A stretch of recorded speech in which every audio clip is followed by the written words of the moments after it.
My abusive ex told his friends I was the abuser, so I posted videos of him beating me. Spoiler alert, this is going to be long, because there's a lot of relevant context and backstory, and takes place over 11 years. So, relevant backstory: my ex of 11 years, who was a textbook narcissist, made a hobby out of lying about me to his work friends, telling me I was banned from his work 4 years. I called. Turns out I never was, just to keep me from coming in and exposing his lies to everyone. I put up with it because I didn't realize the extent of his double life until I noticed how co-workers would block me on social media platforms without ever meeting or interacting with me.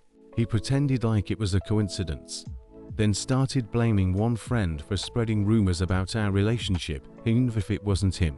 I put 2 and 2 together. I had caught him telling 1 or 2 people lies about me, and I always suspected it was bigger than that, but he always downplayed it. Well, it's a dead giveaway when someone who was suggested as a Snap friend 4 months suddenly blocks me out of the blue for seemingly no reason. I knew he was on some bullshit again. Turns out he had been telling people I've been holding him hostage and that our relationship isn't legitimate. The best part, the way he was claiming I held him hostage was by using his SD card to blackmail him into staying. He didn't tell anyone what was on the SD card, which were nude photos of his cousin's ex-GF that he literally stole. He went on his cousin's phone and sent them to himself. And I wasn't using the SD card as blackmail.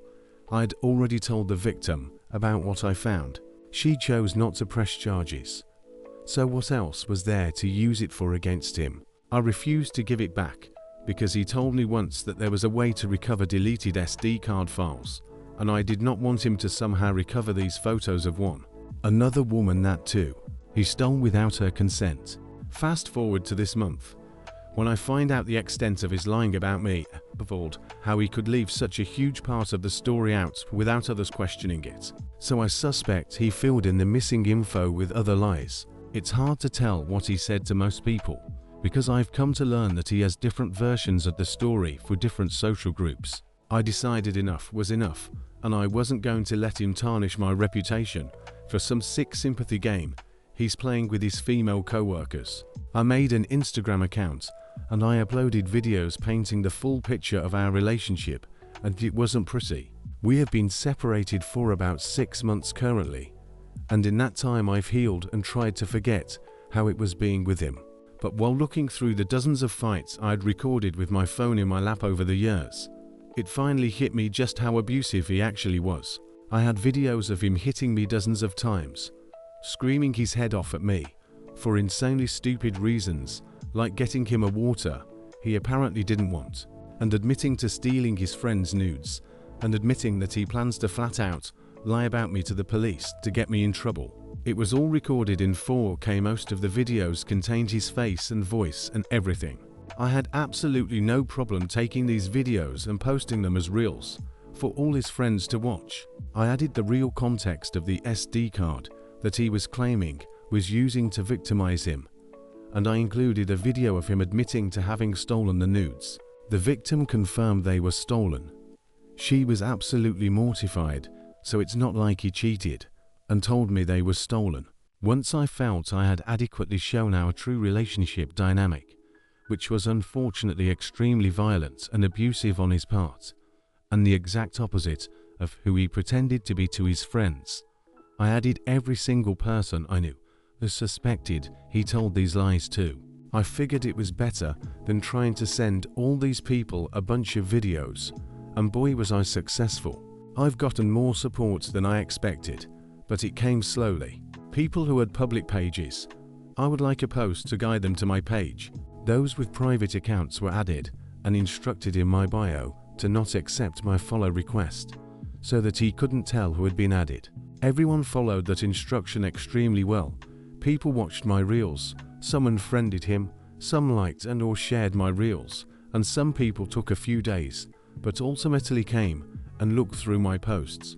My ex has been distraught and very angry at me for ruining his friendships. I don't feel bad for him one bit.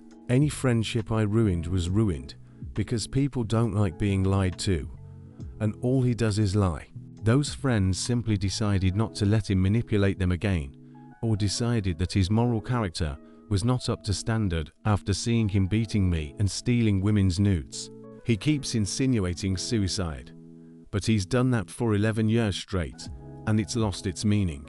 He's just hurting because his carefully crafted image has been torn down and people have seen who he truly is. I keep telling him that if it hurts him so much for others to witness his true character, then the only solution is to improve his character. But of course, a narcissist is never ready to accept that they are the problem. He believes I used Instagram to victimize him. I believe I used it to defend myself if he painted me as a hostage-keeping psycho. I know he will probably believe he's the victim until the day he dies. But I am okay with that. I feel so free. I'll never have to worry and wonder about the extent of his lying about me again. I never realized how much it weighed on me until that weight was lifted. And I didn't realize how much I needed to do that. I may not be a hero in their eyes, and that's fine. People will know I was in a toxic relationship, and that's fine. That's still 100 times better than them thinking I held my ex hostage. I feel like I can move on in life, and not worrying about this psycho spreading rumors about me that could potentially ruin my life. I didn't deserve that, and I will never allow a man to misrepresent me again. The next time a man doesn't want me to meet his friends, I am leaving, because there's no way that a normal, healthy relationship can survive a dynamic like that. It's not normal, and I see that now.